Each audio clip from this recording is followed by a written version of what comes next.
Hello everyone, welcome to channel learn with ease. आज का topic है अकाउंटिंग रेशियोज का, जिसमें हम सॉल्व करेंगे question number 30 chapter 3 DK Goyal की बुक से, class 12 accounts. Online sessions, online classes अगर आप चाहते हो, इंटरेस्टेड हो, तो जल्दी से अपना नाम और क्लास मुझे इस नंबर पर व्हाट्सएप कर दो। आप मुझे फॉलो कर सकते हो telegram channel learn with ease official, जहां पर आप अपने डाउट्स और कमेंट्स लिख करके भेज सकते हो। आपको यहाँ पर डेट इक्विटी रेशियो दी गई है एक ऑर्गेनाइजेशन की 2:1, और साथ में ही कुछ ट्रांजैक्शन दी गई है। आपको इन हर एक ट्रांजैक्शन में आपको बताना है कि इसका इसको करने से आपकी डेट इक्विटी रेशियो पर क्या इफेक्ट आएगा। वो बढ़ेगी, घटेगी, या कोई चेंज नहीं होगा, यही आपको बताना है। तो हम एक एक पिक करके उसको फाइंड करेंगे। कैसे, देखो, आपने इशू ऑफ प्रेफरेंस शेयर्स किया है। तो प्रेफरेंस शेयर्स को इश्यू करने पर कहाँ कहाँ इफेक्ट आएगा।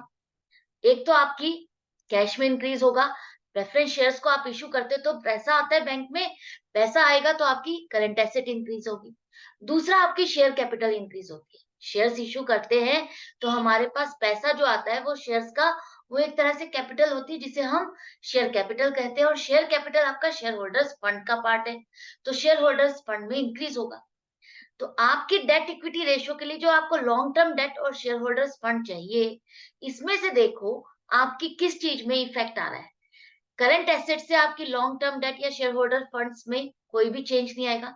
चेंज आएगा तो आपके शेयर होल्डर फंड से आएगा। शेयर होल्डर फंड में इंक्रीज हो रहा है तो आपकी डेट इक्विटी रेशियो चेंज हो जाएगी।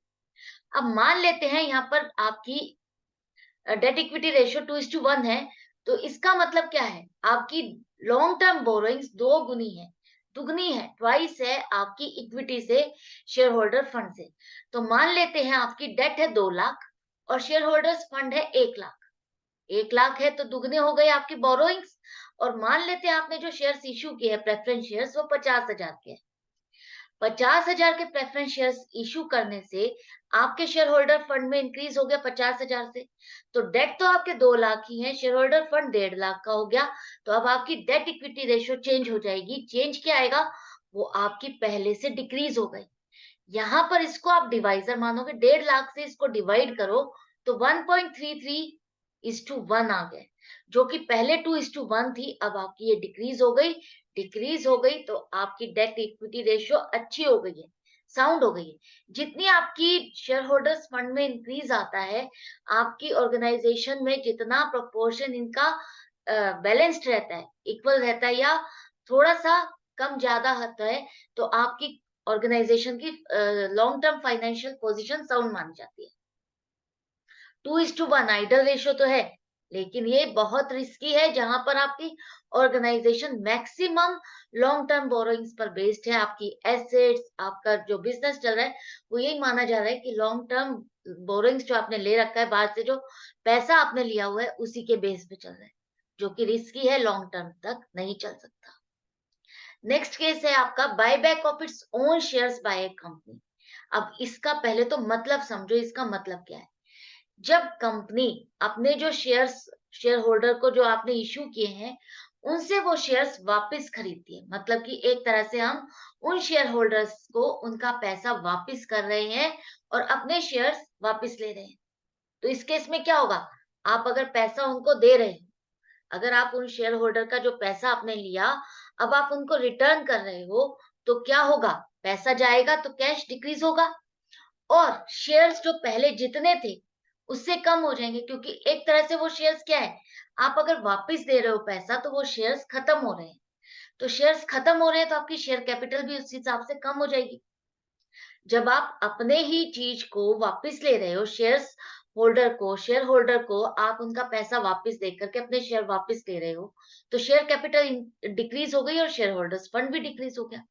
क्योंकि शेयर होल्डर फंड क्या है, शेयर कैपिटल क्या है, जो आपने शेयर होल्डर से पैसा इकट्ठा किया, और वो पैसा अब आप वापस कर रहे हो, तो वापस कर रहे हो इसका मतलब कम हो रहा है, यही होगा ना। तो आपने अपने शेयर्स खुद के बाय बैक किए हैं, इसका मतलब है कि आप शेयर होल्डर्स का पैसा उनको रिटर्न कर रहे हो, उनसे अपने शेयर्स वापस ले रहे हो। तो इफेक्ट आपका जो करंट एसेट पर आ रहा है, उससे आपकी लॉन्ग टर्म डेट या शेयर होल्डर्स फंड पे कोई इफेक्ट नहीं आएगा। फर्क आएगा तो आपके शेयर होल्डर्स फंड की वजह से आएगा, जो कि कम हो जाएगी बायबैक करने से। तो यहाँ पर मान लेते हैं अगर आपने 50,000 के शेयर्स बायबैक किए, तो 50,000 से आपकी शेयर होल्डर्स फंड डिक्रीज हो गई, 50,000 रह गई। डेट आपके 2 लाख की है, तो 2 लाख बटा 50,000 करो। आपको 50,000 डिवाइजर लेकर के इसको डिवाइड करना है, तो 4:1 हो गई। यहाँ पर आपकी डेट इक्विटी रेशो और भी बढ़ गई, इंक्रीज हो गई, मतलब कि और भी ज्यादा रिस्की हो गई है, जो कि आपकी ऑर्गेनाइजेशन के लिए बिल्कुल भी अच्छी नहीं है, आपकी ऑर्गेनाइजेशन की साउंड पोजीशन को नहीं शो करता। क्लियर है? नेक्स्ट है आपने डिबेंचर्स को इश्यू किया। डिबेंचर्स क्या है? एक तरह से लोन है। जब आप डिबेंचर्स इश्यू करते हो, इसका मतलब आप एक तरह से डिबेंचर होल्डर से जो पैसा इकट्ठा कर रहे हो वो लोन है, जिस पर आपको इंटरेस्ट भी देना होता है। तो डेट इक्विटी रेशियो में इसका क्या रोल होगा? डिबेंचर इश्यू करने पर पैसा आएगा आपके पास, पैसा आएगा तो करंट एसेट इंक्रीज होगी, पैसा इंक्रीज होगा, करंट एसेट इंक्रीज हो जाएगी। लेकिन डिबेंचर्स आपके कवर किस में होते हैं? बोरोइंग्स है, तो वो लॉन्ग टर्म बोरोइंग्स में होते हैं। रिडेम्पशन इसका डिपेंड करता है कि आपकी रिडेम्पशन कितने टाइम पीरियड में हो रही है, विद इन 1 ईयर हो रहा है या लॉन्ग टर्म के लिए है, 4-5 साल के लिए। अगर 4-5 साल के लिए तो हम उसको लॉन्ग टर्म बोरोइंग्स में कवर करते हैं। तो डिबेंचर्स लिखा है तो हम हमेशा मेनली उसको लॉन्ग टर्म बोरोइंग्स में ही कवर करते हैं। तो लॉन्ग टर्म बोरोइंग्स अगर इंक्रीज हो जाएंगी तो आपकी इंक्रीज इन डेट होगा।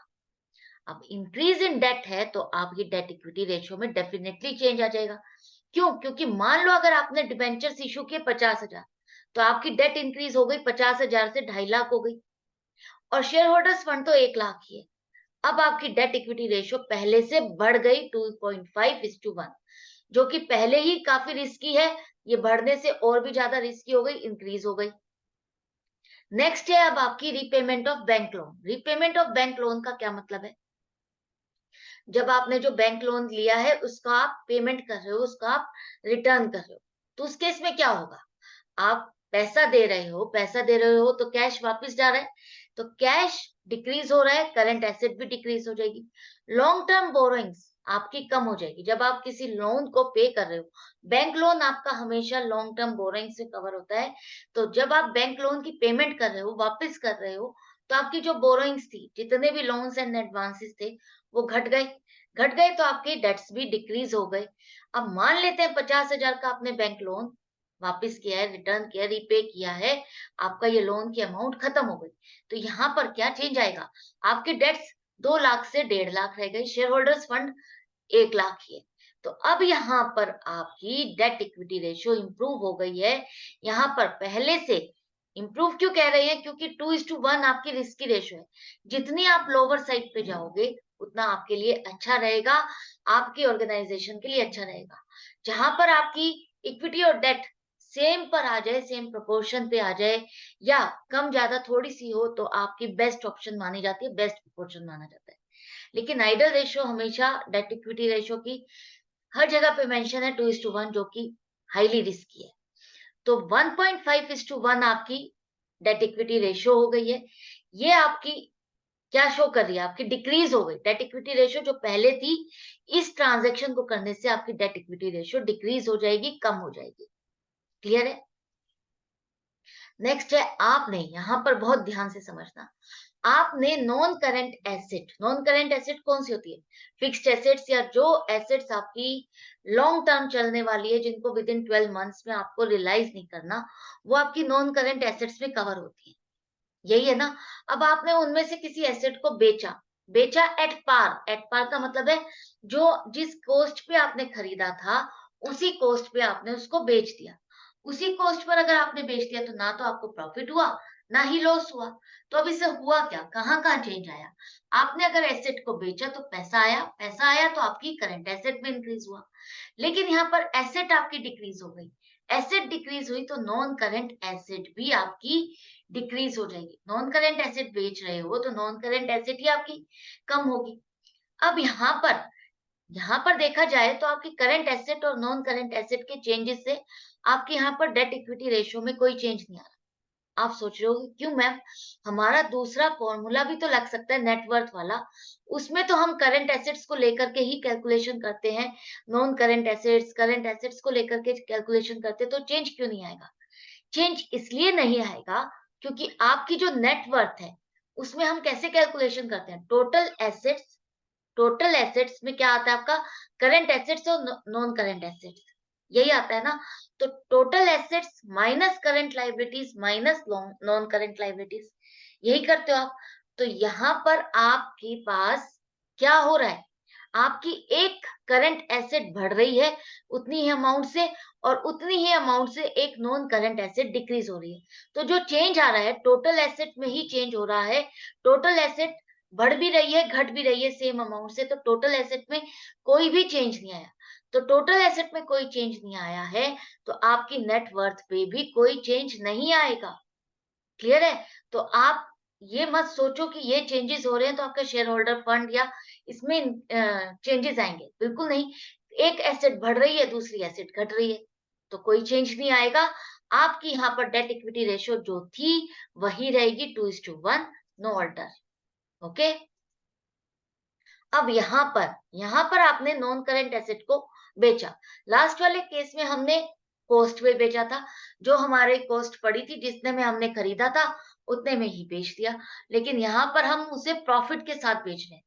मान लो आपकी कोई एक एसेट है, लैंड है, उसको आपने 1 लाख की लैंड को 1,20,000 में बेचा, तो कहाँ कहाँ चेंज आएगा? 1,20,000 आपको मिल रहा है तो कैश बढ़ जाएगा, कैश 1,20,000 से।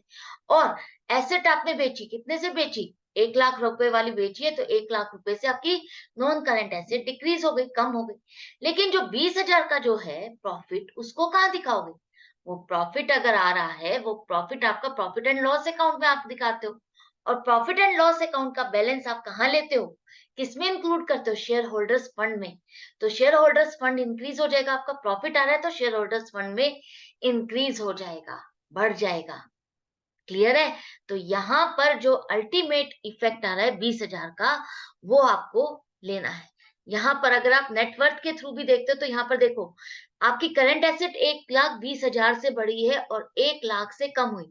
तो 20,000 से करंट एसेट्स बढ़ी है, 20,000 से आपका एसेट साइड भी बढ़ा, और यहाँ पर लाइबिलिटी साइड भी, शेयर होल्डर्स फंड भी बढ़े हैं 20,000 से। तो आपकी यहाँ पर 20,000 से शेयर होल्डर फंड बढ़ गए 1,20,000 से। तो आप नेटवर्थ से कैलकुलेट करो या शेयर होल्डर फंड से, इफेक्ट वही आएगा जो अल्टीमेटली क्लियरली आपको दिख रहा है यहाँ पर। या तो शेयर होल्डर्स फंड के थ्रू देखो या नेटवर्थ के थ्रू देखो। तो आपको देखो दोनों साइड से देखने पर 20,000 का ही फर्क आ रहा है। 20,000 से आपका शेयर होल्डर फंड भी बढ़ेगा और नेटवर्थ भी बढ़ेगी। अब आपकी यहाँ पर debt upon shareholder fund करते हो तो क्या इफेक्ट आ रहा है? आपका ये डिवाइजर है, इससे डिवाइड करते तो 1.67 हो गई है। 1.67:1। इसका मतलब पहले से आपकी डेट इक्विटी रेशियो कम हो गई। पहले क्या थी? 2:1, और अब कितनी हो गई? 1.67। इस ट्रांजेक्शन को करने से भी आपकी डेट इक्विटी रेशियो कम तो हो रही है, लेकिन इंप्रूव हो रही है। इंप्रूव कैसे कह रहे हैं हम? क्योंकि आपका जो शेयर होल्डर्स फंड का प्रोपोर्शन है वो बढ़ता जा रहा है। नेक्स्ट है, आपने उस एसेट को, नॉन करंट एसेट को लॉस में बेच दिया। लॉस में मतलब, मान लो 1 लाख की लैंड को आपने 80,000 में बेच दिया। 80,000 में बेचा तो अब इफेक्ट कहाँ का आएगा? पैसा तो आपके पास आएगा, बेचा तो 80,000 से, करंट एसेट बढ़ गई। जो एसेट थी वो 1 लाख से घट गई, 1 लाख की एसेट थी तो कॉस्टिंग से ही आप माइनस करोगे। और जो लॉस हुआ है, लॉस होने से 20,000 से आपका प्रॉफिट कम हो गया। प्रॉफिट कम हुआ, लॉस हुआ, तो हम उसको शेयर होल्डर्स फंड में से माइनस करते हैं। लॉस को आप माइनस करोगे ना शेयर होल्डर फंड से, तो 20,000 का जो इफेक्ट अल्टीमेटली है, हम क्या करेंगे? यहाँ पर शेयर होल्डर फंड से माइनस करेंगे तो वो कितना रह गया? 80,000। बाकी आप नेटवर्थ में भी देखो, यहाँ पर भी आपकी कैश में 20,000 रुपए कम हुए। यही हुए ना? आपकी एसेट्स में क्या हुआ? अल्टीमेटली आपकी एसेट्स में 20,000 रुपए से कम हो रहा है, 20,000 रुपए का इफेक्ट आ रहा है। 20,000 रुपए का कम हो रहा है, इसी तरह से 20,000 का आपका शेयर होल्डर फंड भी कम हो रहा है। तो दोनों साइड से अगर आप देखते हो तो आपका 20,000 का इफेक्ट आ रहा है, 20,000 से कम हो रहा है शेयर होल्डर फंड, तो आपका डेट इक्विटी रेशियो पे क्या इफेक्ट आएगा? वो इंक्रीज हो जाएगी। पहले 2:1 थी, अब बढ़ जाएगी। जैसे जैसे शेयर होल्डर्स फंड आपका कम होता जाएगा, आपकी डेट का पोर्शन बढ़ता जाएगा और वो इंक्रीज होती जाएगी।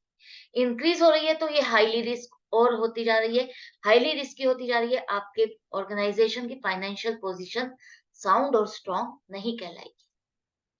नेक्स्ट है आपने नॉन करंट एसेट परचेज की जो कि उधार पे खरीदी है। उधार कितने महीने का है? 3 महीने का है। 3 महीने में आपको पेमेंट करनी है। पेमेंट तो करनी है ना। आज की डेट में वो क्रेडिटर है, पेमेंट आप कर दोगे, डेफिनेट है। लेकिन आज की डेट में वो क्या है? आज की डेट में वो कह रहा है इस ट्रांजेक्शन का क्या इफेक्ट होगा। अगर आप नॉन करंट एसेट, कोई फिक्स्ड एसेट खरीदते हो, तो आपकी नॉन करंट एसेट बढ़ जाएगी, नॉन करंट एसेट्स इंक्रीज हो जाएगी। खरीदा, उधार पे खरीदा तो क्रेडिटर्स बढ़ेंगे, क्रेडिटर्स बढ़ेंगे तो करंट लायबिलिटीज बढ़ जाएगी। अब यहाँ पर क्या इफेक्ट आएगा देखो। आपकी यहाँ पर मान लेते हैं आपने एक एसेट खरीदी, लैंड खरीदी 1 लाख रुपए की।